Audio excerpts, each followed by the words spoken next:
Welcome to Faith is the Podcast, everyone. When you think about it, Jesus' gift of salvation, it's a pretty profound idea, this act of being chosen and set apart by God.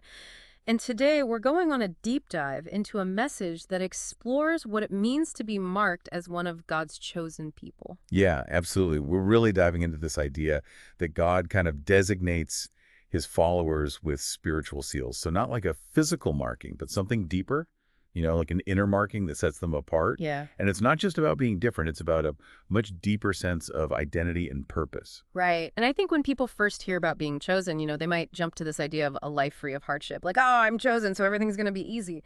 But this message we're looking at, it suggests something a little different. It's more about this fundamental shift in who you are, like a total change in your identity and what your life is really about. Yeah, and I think one of the most fascinating things this message does is draw this distinction. It says that not everyone who claims to follow God is truly marked by him, in the spiritual sense. Like there's a difference between just saying you believe and actually being sealed by his spirit. It's about that inner evidence. Okay, so let's dig into this idea of being sealed.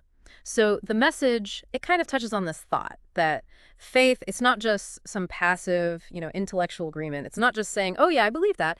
It's suggesting that real faith, genuine faith, comes with evidence. It's accompanied by this real transformation in your life.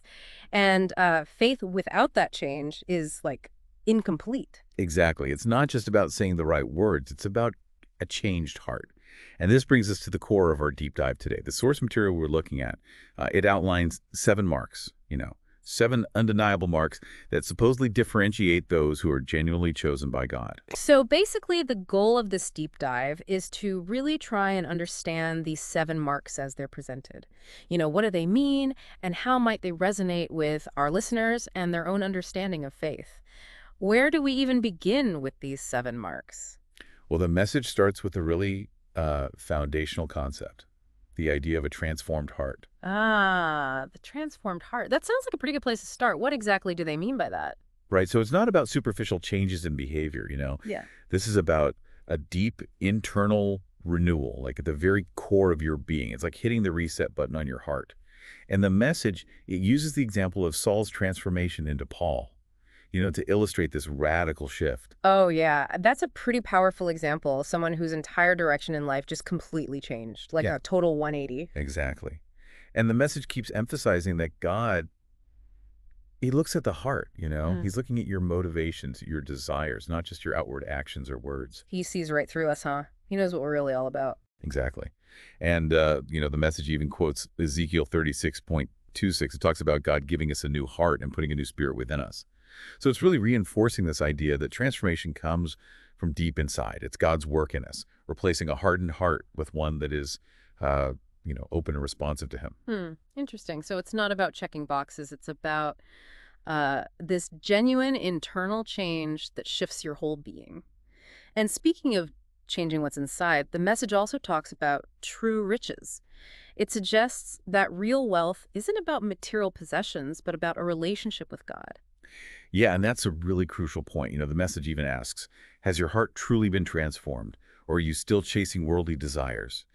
Always looking for material wealth. It compares the temporary nature of earthly riches with the lasting value of having a connection with God. And I think we all know people who, on paper, have it all, money, success, all that, but still seem empty inside, like something's missing. Absolutely. And what the message is saying is that void, it can only be filled by a relationship with God. Yeah. Like when your heart is truly focused on him, you already possess a wealth that goes so much deeper than anything material. Right, and your whole perspective changes, doesn't it, when your heart is transformed like that? The message emphasizes how our motivation shifts from selfish desires to a desire to glorify God in everything we do. Exactly. And that pursuit of wealth, just for the sake of it, it kind of fades away because your values are now rooted in something much bigger.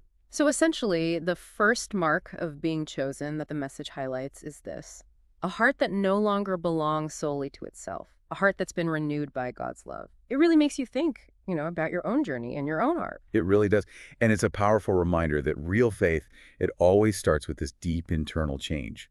It lays the foundation for everything else. Yeah, that makes sense. It's this inner shift that changes how you see the world, how you see yourself, how you see everything. So thank you for joining us as we've dived into these initial ideas of being chosen and what it really means to have a transformed heart. This was from a message by Billy Graham shared on Divine Hope. Yeah, it's always fascinating to explore these core concepts. And a quick reminder that Faith is the Podcast is sponsored by Business Referred. If you're looking for local business advertising that gets results, you can reach them at info@businessreferred.com. Thanks for listening to Faith is the Podcast.